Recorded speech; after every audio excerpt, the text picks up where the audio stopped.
साम दाम दंड भेद मार जो भी हो, परंतु सर्वश्रेष्ठ मेरा देवदत्त ही होना चाहिए। नहीं तो अश्व के पैर में तुम्हारा मस्तक होगा अश्वपाल। आप निश्चिंत रहे मंजरी रानी, देवदत्त ही सर्वश्रेष्ठ होगा। उनकी विजय से ही तो मैं भी कौंडिन्य के सामने सर्वश्रेष्ठ बन पाऊंगा।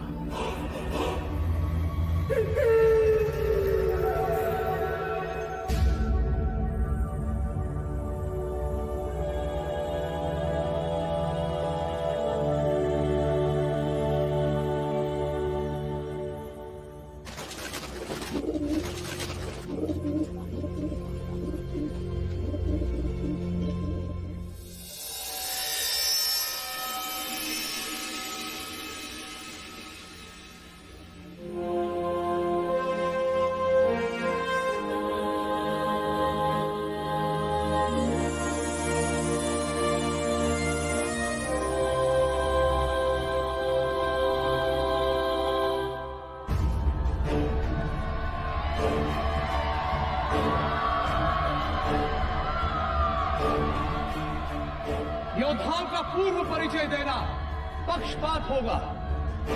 युद्ध में केवल योद्धाओं की योग्यता का परिचय है, इसलिए प्रतियोगियों के मुख नहीं दिखेंगे, दिखेगी केवल उनकी शक्ति, अभ्यास और योग्यता, उनकी चपलता और शस्त्र चलाने की प्रतिभा।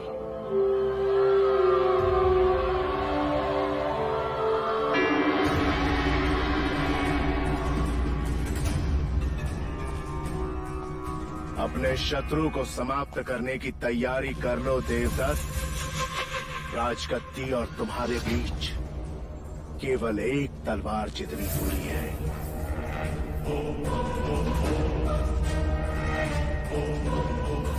और ज्ञात रहे, युवराज जो मुखौटा पहनेंगे उसका रंग लाल है।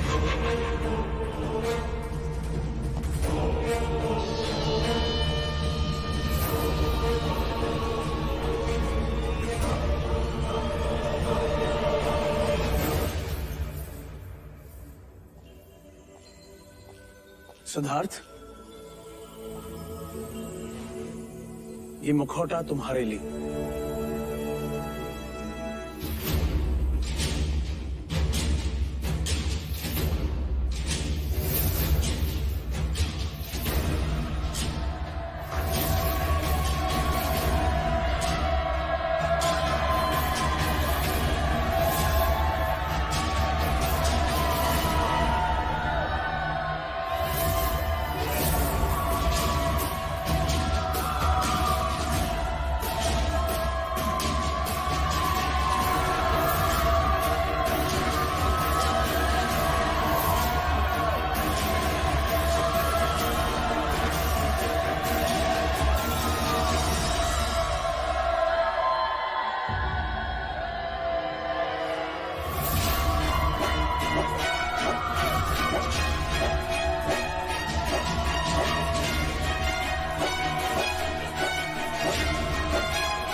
कुमार देवदत्त का हर प्रहार युवराज पर भारी है आचार्य कौंडिन्य।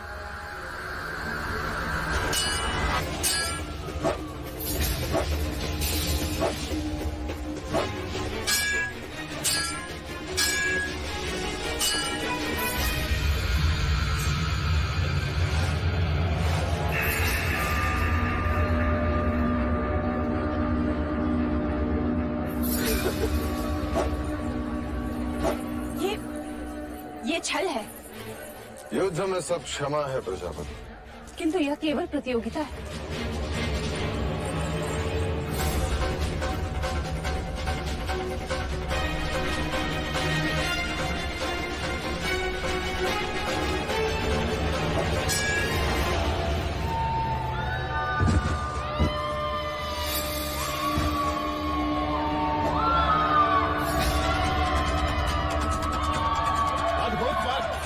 तुम्हारी स्फूर्ति अद्भुत है।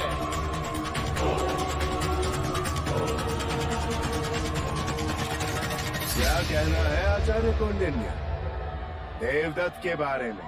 निसंदेह अद्भुत प्रदर्शन था।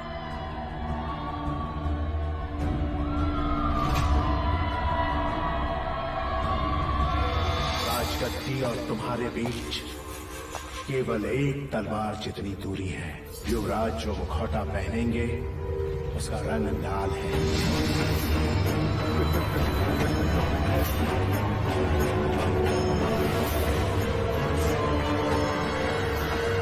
अरे क्या करोगे तब? क्या करो? अपने क्रोध पर अंकुश रखो। जाओ यहाँ से।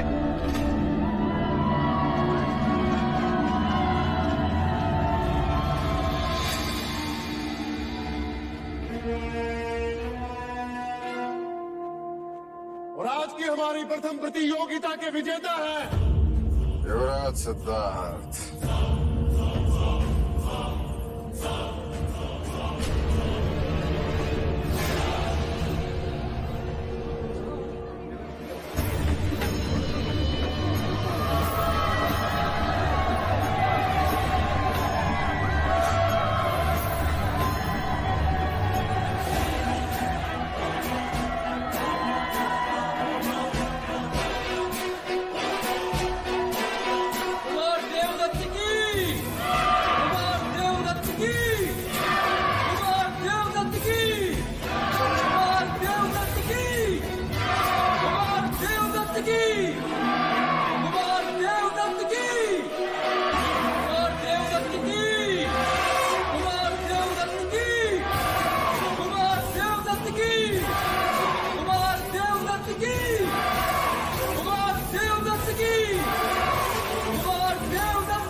युवराज दिखाई नहीं दे रहे।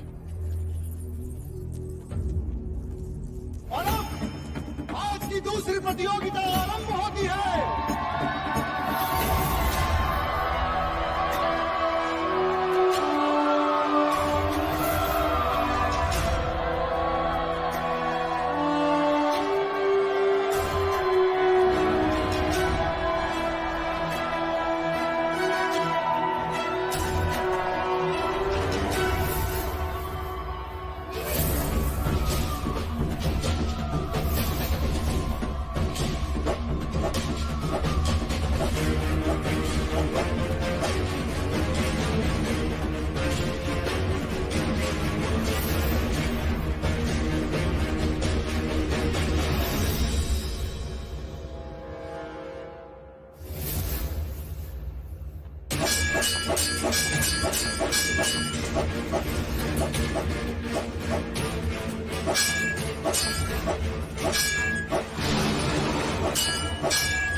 ये प्रहार क्यों नहीं कर रहा?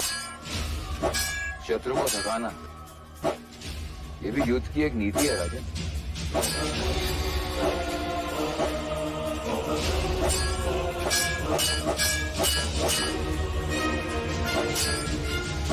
प्रतिवाद करो, ये परीक्षा है। प्रतिभा दिखनी चाहिए।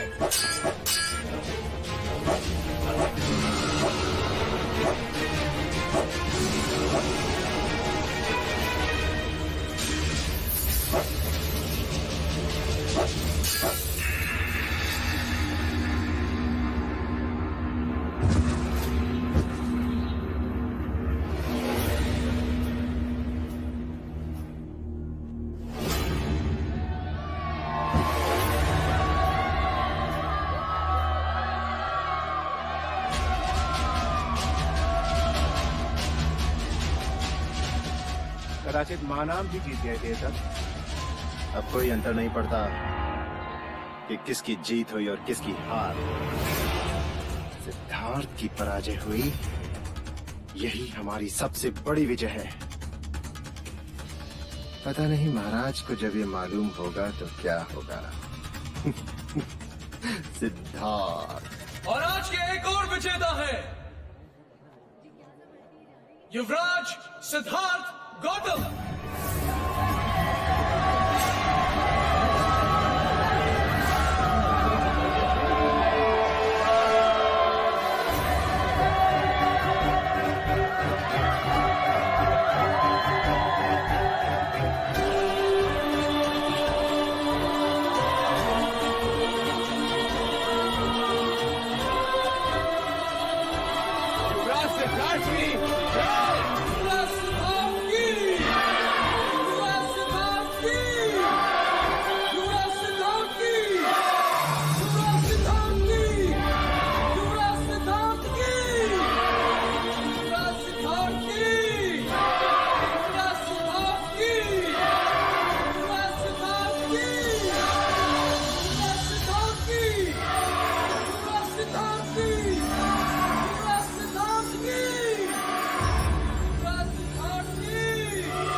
इसका मतलब वो लाल मुखौटे में सिद्धार्थ नहीं था। कपट हुआ हमारे साथ।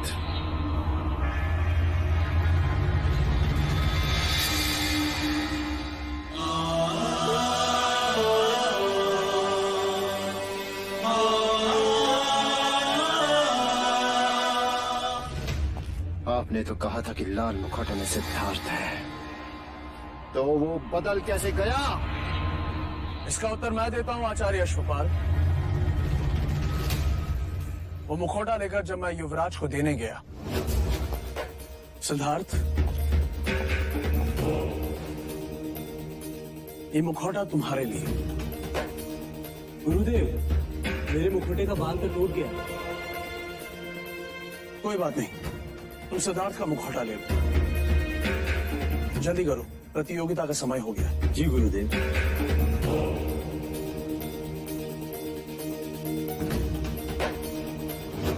गुरु के लिए प्रत्येक शिष्य समान होना चाहिए। आचार्य अश्वपाल, कुमार देवदत्त के लिए आपका पक्षपात अच्छा नहीं। उस मुखौटे ने आपका मुखौटा उतार दिया है।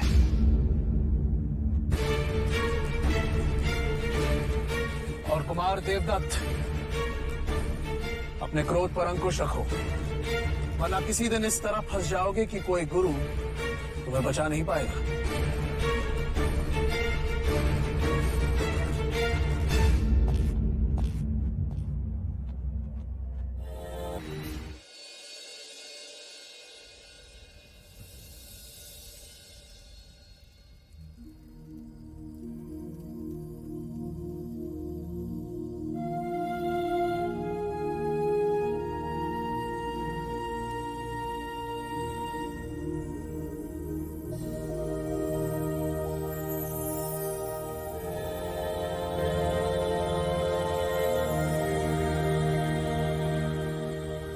जिस तरह ग्रह से ब्रह्मांड का, हस्तरेखा से भविष्य का ज्ञान होता है, उसी तरह शरीर के इन बिंदुओं से शरीर की भीतरी परिस्थिति का संबंध होता है।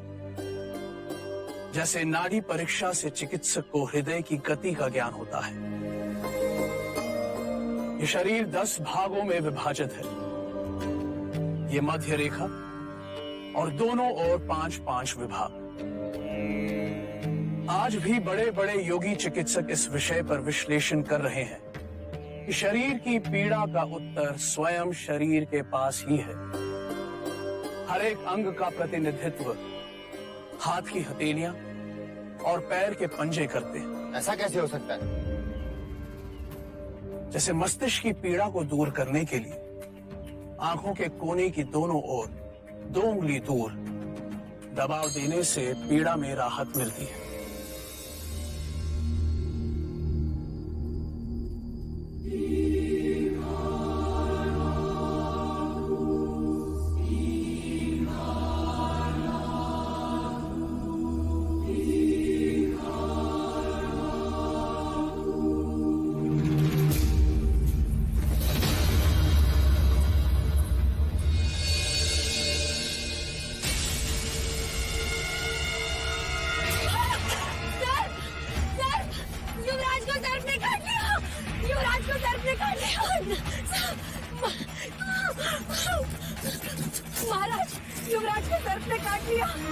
महाराज, युवराज को भीतर ले चलो और राजवैद को तुरंत बुलाओ।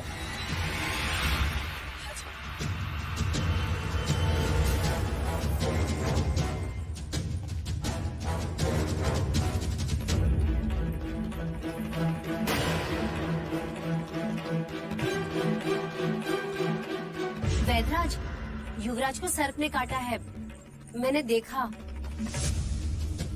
परंतु इनके शरीर पर सर्पदंश का तो कोई निशान नहीं है। तो फिर सर्प देखकर डर गए होंगे युवराज, तभी तो बेइज्जत हो गए। मेरे कहने का अर्थ है बड़े कोमल प्रकृति के हैं हमारे युवराज, है ना? बेसुध होने का कोई कारण नहीं है, कदाचित थकावट होगी।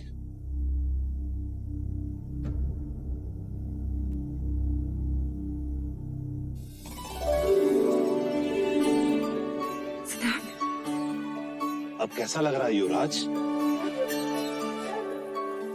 क्या हुआ था? कुछ नहीं। कुछ नहीं तो अचानक बेसुध कैसे हो गए? चिंता का कोई कारण नहीं है पिताजी। सिद्धार्थ पुत्र, माँ, इस समय मैं आपको कुछ भी नहीं बता पाऊंगा। मुझे तुरंत आचार्य कौंडिन्य के पास जाना होगा। चलो चलो। सिद्धार्थ, ये तो बताओ हुआ क्या? निश्चिंत रहे पिताजी, लौट कर बताऊंगा सब कुछ।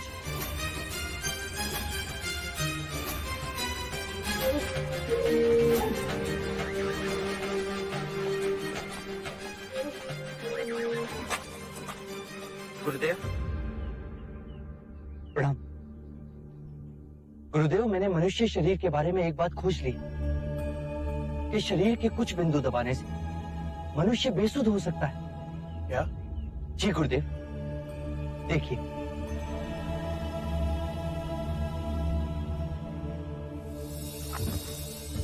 इसे क्या हुआ?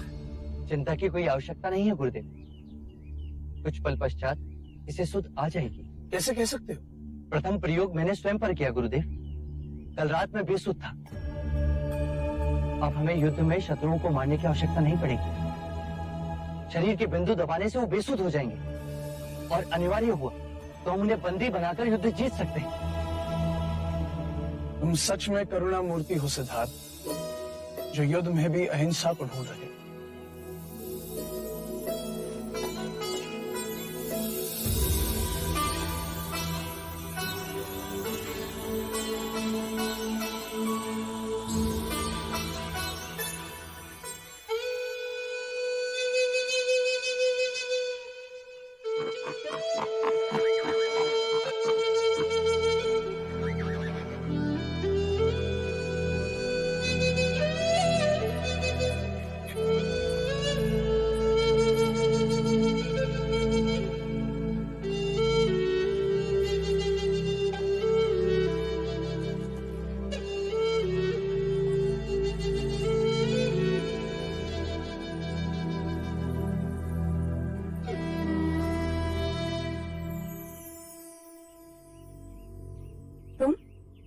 तुम कब आए?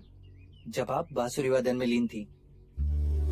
माँ, मैंने बहुत बार देखा है, जब भी आप आनंदित होती हैं या निराश होती हैं या जब स्वयं को अकेला पाती हैं, तो आप इस पेड़ के नीचे आके बैठ जाती हैं।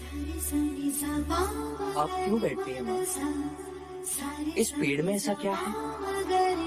ये माया है, मेरी बड़ी बहन। इस पेड़ का नाम मैंने माया रखा है। इस पेड़ के साथ मेरी बहन जुड़ी है।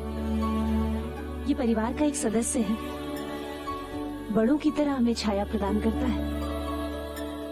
ये जीवन भी देता है, पक्षियों के सुर में संगीत सुनाता है, मानो हमारा ख्याल रख रहा हो। जगमग है जिससे जग सारा, सत्य कथा पुरुषार्थ कथा